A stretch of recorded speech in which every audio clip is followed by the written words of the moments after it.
Speaker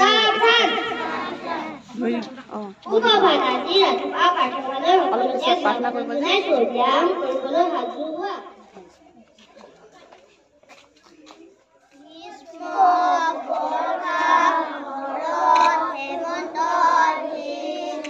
মুখৰ ওচৰত দিওঁ মুখৰ ওচৰত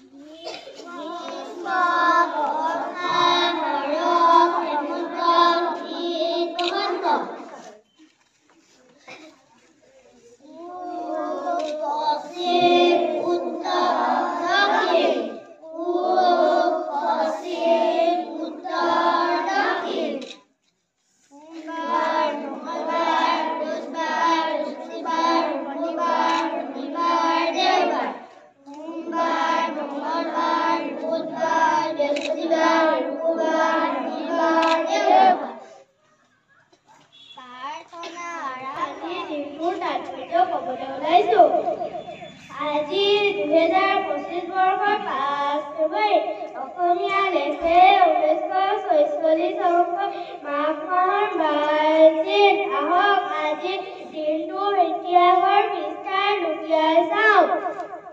1932 চনৰ আজিৰ দিনটোতে ভাৰতীয় কবি আৰু সমালোচকৰ সংঘ জন্ম হৈছিল। 1985 চনত আজিৰ দিনটোতে ফুটবলৰ বিশ্বৰ বিখ্যাত ফুটবলাৰ ক্ৰিষ্টিয়ানো ৰনাল্ডোৰ জন্ম হৈছিল। আজিৰ পৰাই দিল্লীৰ নিৰ্বাচন আৰম্ভ হৈছিল।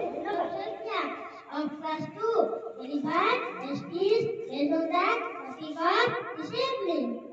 Discipline plays an important role in our life. Discipline is the key to success in our life. Without discipline, everyone becomes inactive and focused. Discipline means self-control, good character, and acceptable behavior. Discipline will never delay or anything. You will forget in this life faster than others. Following working rules and proper discipline will always bring success in our life. Focus in any way, follow that justice, routine, and discipline well. Make our life happy and successful. It is very important to follow discipline from childhood. আজি 24 মই পঞ্চম শ্ৰেণীত পঢ়ো। মই শিশু শ্ৰমিকৰ বিষয়ে দুআষাৰ ক'বলৈ ওলাইছোঁ।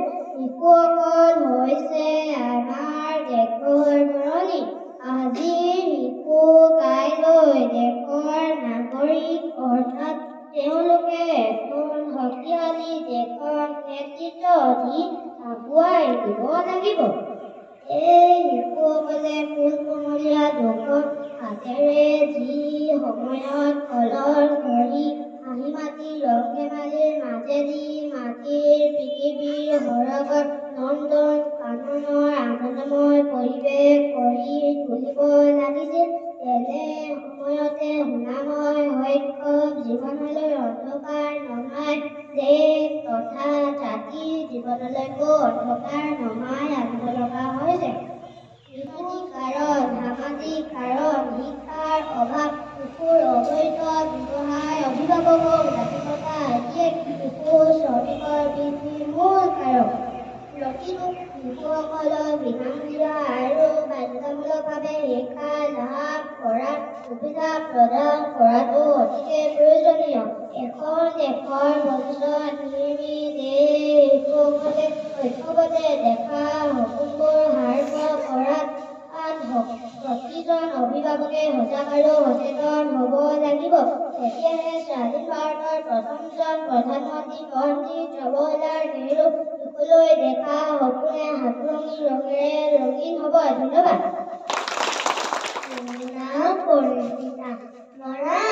মই দ্বিতীয় শ্ৰেণীত পঢ়ো। মই আজি কবিতা এটা আবৃত্তি কৰিবলৈ লৈছোঁ।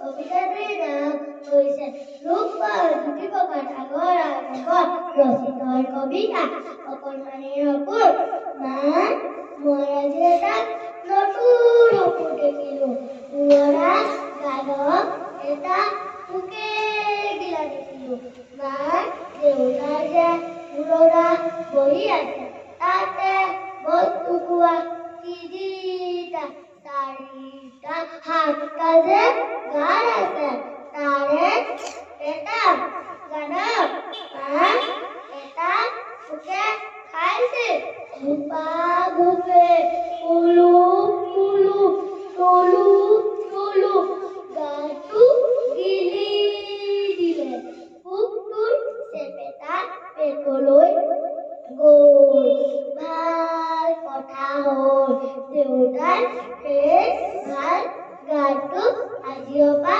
নাইকিয়া হ'ল এইবুলি মই বহি আছিলো মনত বেজাৰ পাই এনেতে উঠিলো চক খাই পোকটোৰ পেটৰ ভিতৰত দেউতাৰ গানে বাজনা বজায় কুৰ কুৰ কৰে পোকটোৰ এই উপদাপে ফালিবলৈ ধৰে পোকে কালে ভয় গ'লে তাক পোক খাই হ'লে ভুল কৰিলো পাৰ যদি বাহিৰলৈ ওলাম নকৰিবি পেটৰ ভিতৰত জ্বলা কলা গানে ক'লে তেন্তে মোক দে বতিয়াই দে পেটৰ পৰা বাহিৰলৈ উলিয়াই দে পোকে উৰি ঘূৰি ঘূৰি ঘূৰাই গাটো বতিয়াই গাটো ওলাই লৈ বাঢ়ি গৈ দেউতাৰ খুব সৰুকালৰ ফটোখনৰ ভিতৰত সোমাল তাত মোৰ অসমৰ মিছা বুলি ভাবিছে নেকি বাৰু মিছা নহয় মা হাঁহি আছে অ' নিদিতা বাৰু ধন্যবাদ মোৰ বেটা চবৰে যদি হিয়া হ'ব নাতি পুতি এইটো কলা চাৰ্বত লগা এইটো কি কোৱা শিলপিঠা মই কুইজ ক'বলৈ ওলাইছো বৰ্তমান অসমৰ মুখ্যমন্ত্ৰীজনৰ নাম কি ডক্টৰ হিমন্ত বিশ্ব শৰ্মা বৰ্তমান অসমৰ শিক্ষামন্ত্ৰীজনৰ নাম কি ডক্টৰ ৰামদাস চন্দ্ৰ নিৰ্বাচনীৰ নাম কোৱা